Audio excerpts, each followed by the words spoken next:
जय हिंद दोस्तों। आज है समान अध्ययन का सेट 2। तो चलिए शुरू करते हैं। पहला है हमारा बुद्ध के उपदेशों का संकलन किस ग्रंथ में है? तो यह विनय पिटक में है। बुद्ध के उपदेशों का संकलन विनय पिटक में है। अगला क्वेश्चन है हमारा इब्राहिम खां गर्दी किसका एक महत्वपूर्ण सैनिक अधिकारी था? तो यह पेशवा बालाजी बाजीराव का महत्वपूर्ण सैनिक अधिकारी था। अगला क्वेश्चन है हमारा तैमूर ने किस सुल्तान के शासनकाल में भारत पर आक्रमण किया था? तो तैमूर ने नसरुद्दीन मोहम्मद के शासनकाल में भारत पर आक्रमण किया था। अगला क्वेश्चन है हमारा सैयद वंश का संस्थापक कौन था? तो सैयद वंश का संस्थापक खिज्र खां था। अगला क्वेश्चन है हमारा लॉर्ड कॉर्नवालिस ने अस्थायी बंदोबस्त यानी कि परमानेंट सेटलमेंट किसके साथ किया था? तो लॉर्ड कॉर्नवालिस ने जमींदारों के साथ परमानेंट सेटलमेंट किया था। अगला क्वेश्चन है हमारा अगले क्वेश्चन की तरफ बढ़ते हैं हम। अगला क्वेश्चन है हमारा क्रांतिकारियों की गुप्त संस्था अभिनव भारत को किसने संगठित किया? तो विनायक दामोदर सावरकर ने किया था। अगला क्वेश्चन है हमारा कांग्रेस के प्रसिद्ध लखनऊ अधिवेशन 1916 के अध्यक्ष कौन थे? तो एस.सी. मजूमदार थे। अगला क्वेश्चन है सुभाष चंद्र बोस को देश नायक किसने कहा था? तो सुभाष चंद्र बोस को देश नायक रविंद्रनाथ टैगोर ने कहा था। अगला क्वेश्चन है हमारा बहिष्कृत हितकारिणी सभा के संस्थापक कौन थे? तो बहिष्कृत हितकारिणी सभा के संस्थापक डॉक्टर भीमराव अम्बेडकर थे। अगला क्वेश्चन है हमारा किस घटना से क्षुब्ध होकर रविंद्रनाथ टैगोर ने नाइटहुड की उपाधि ब्रिटिश सरकार को लौटा दी थी? तो जालियांवाला बाग हत्याकांड के घटना के कारण रविंद्रनाथ टैगोर ने नाइटहुड की उपाधि ब्रिटिश सरकार को लौटा दी थी। बढ़ते हैं अगले क्वेश्चन की तरफ। अगला क्वेश्चन है हमारा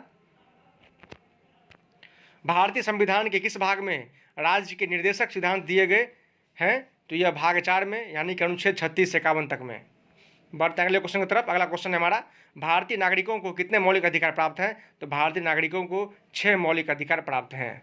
अगला क्वेश्चन है हमारा कलकत्ता, बम्बई और मद्रास में उच्च न्यायालयों हाई कोर्ट्स की स्थापना कब की गई? तो 1862 में कलकत्ता, बम्बई और मद्रास में उच्च न्यायालय की स्थापना की गई थी। अगला क्वेश्चन है हमारा किस राज्य में विधान परिषद यानी कि लेजिस्लेटिव काउंसिल को किस प्रकार समाप्त अथवा स्थापित किया जा सकता है? तो उस राज्य की विधानसभा द्वारा इस आशय का प्रस्ताव पारित करने के पश्चात संसद द्वारा। अगला क्वेश्चन है हमारा संसद के संयुक्त अधिवेशन की अध्यक्षता कौन करता है? तो लोकसभा का स्पीकर संसद के संयुक्त अधिवेशन की अध्यक्षता करता है। बढ़ते हैं अगले क्वेश्चन की तरफ। अगला क्वेश्चन है हमारा सह्याद्री रेंज को किस अन्य नाम से भी जाना जाता है? तो पश्चिमी घाट के नाम से जाना जाता है सह्याद्री रेंज को। अगला क्वेश्चन है हमारा कोयना जल विद्युत परियोजना किस राज्य में स्थित है? तो महाराष्ट्र में कोयना जल विद्युत परियोजना स्थित है। अगला क्वेश्चन है हमारा अफीम के सर्वाधिक व्यापार के संबंध में कौन से 3 देश द गोल्डन क्रिसेंट के रूप में जाने जाते हैं? तो अफगानिस्तान, पाकिस्तान तथा ईरान। अगला क्वेश्चन है हमारा कील नहर किन 2 समुद्रों को जोड़ती है? तो बाल्टिक सागर और उत्तर सागर को। बढ़ते हैं अगले क्वेश्चन की तरफ। अगला क्वेश्चन है हमारा अमरावती, भवानी, हेमावती तथा काबिनी किस नदी की सहायक नदियाँ यानी कि ट्रिब्यूटरीज हैं? तो ये कावेरी नदी की सहायक नदियाँ हैं। अगला क्वेश्चन है हमारा नींबू में मुख्यतः कौन सा एसिड पाया जाता है? तो नींबू में और खट्टे जितने भी चीज़ें होते हैं सारे में साइट्रिक एसिड पाए जाते हैं, आप लोगों को तो पता ही है। अगला क्वेश्चन है हमारा वास्तविक सूर्योदय से कुछ समय पहले ही सूर्य दिखाई देने लगता है, यह किस कारण होता है? तो यह वायुमंडलीय अपवर्तन के कारण होता है। अगला क्वेश्चन है हमारा भोजन में लोहे की कमी से कौन सा रोग होता है? तो एनीमिया। आयरन की कमी के कारण आप लोग पढ़े ही होंगे, जो आयरन की कमी के कारण एनीमिया होता है और आयोडीन के कमी के कारण ग्वाइटर होता है। अगला क्वेश्चन है हमारा बाइसिनोसिस बीमारी क्या होती है? तो बाइसिनोसिस बीमारी में अगर हम लोग देखें तो इसमें होता है आपको फेफड़ों से संबंधित बीमारी जो रेशे युक्त धूल में अधिक समय तक सांस लेने से होती है। तो बाइसिनोसिस बीमारी में जो होती है आप लोग देख लिए। अगला क्वेश्चन है हमारा जल में पानी की बुलबुला किसकी भांति व्यवहार करता है? तो अवतल लेंस की भांति व्यवहार करता है। अगला क्वेश्चन है पीतल के निर्माण में कौन सा धातु प्रयुक्त होता है? तो जास्ता और तांबा पीतल के निर्माण में प्रयुक्त होता है। बढ़ते हैं अगले क्वेश्चन की तरफ।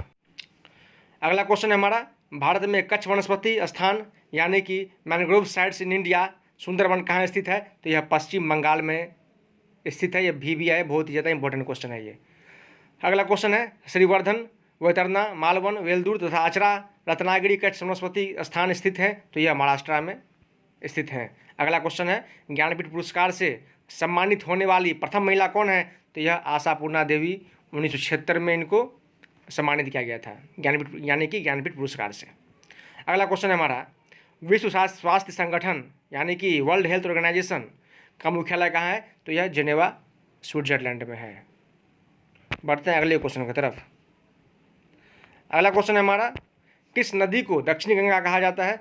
तो गोदावरी नदी को दक्षिणी गंगा कहा जाता है। अगला क्वेश्चन है भारत का प्रधानमंत्री हो सकने के लिए न्यूनतम आयु कितनी होनी चाहिए? तो भारत का प्रधानमंत्री हो सकने के लिए न्यूनतम आयु 25 वर्ष होनी चाहिए। अगला क्वेश्चन है हमारा प्रथम भारतीय कमांडर इन चीफ कौन थे? तो जनरल के.एम. करियप्पा प्रथम कमांडर इन चीफ थे। अगला क्वेश्चन है भारत का सबसे पुराना ट्रेड यूनियन संगठन कौन सा है? तो भारत का सबसे पुराना ट्रेड यूनियन संगठन जो है वो है AITUC यानी कि all India trade union Congress.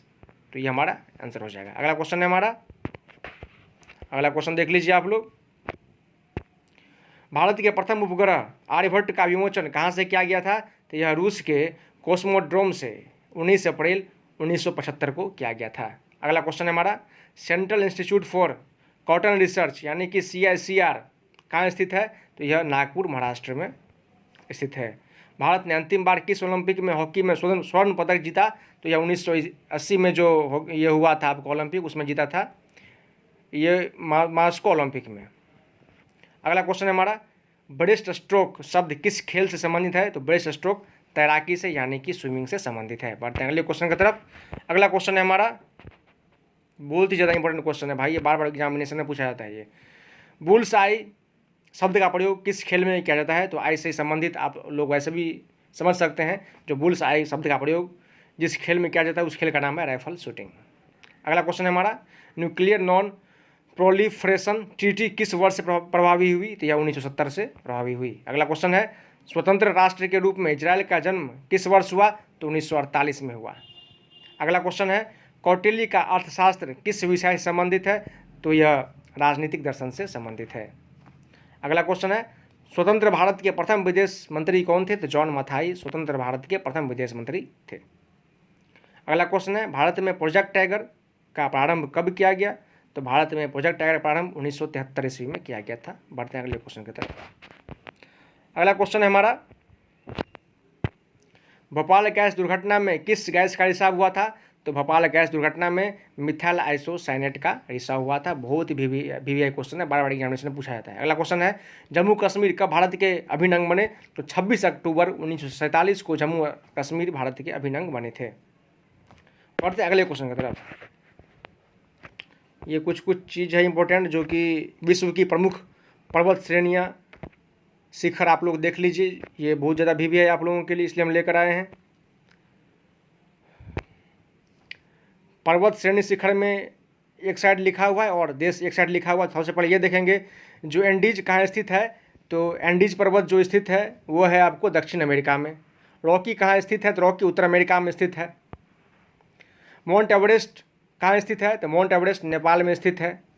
Karakoram यानी K2 या गॉडविन ऑस्टिन कहाँ स्थित है? तो यह भारत में स्थित है। कंचनजंगा कहाँ स्थित है? कंचनजंगा भारत में स्थित है। हिमालय कहाँ स्थित है? तो हिमालय भारत, चीन, नेपाल में स्थित है। मकालू कहाँ स्थित है? तो मकालू नेपाल, चीन में स्थित है। आल्प्स कहाँ स्थित है? तो आल्प्स इटली, स्विट्जरलैंड में स्थित है। लहात्से कहाँ स्थित है? लहात्से नेपाल में स्थित है। काकेशस कहाँ स्थित है? जॉर्जिया में काकेशस स्थित है। एटलस कहाँ स्थित है? एटलस उत्तर पश्चिम अफ्रीका में स्थित है। जय हिंद दोस्तों, आज के लिए इतना ही। मिलते हैं नेक्स्ट वीडियो में, तब तक के लिए बाय। जय हिंद, जय भारत।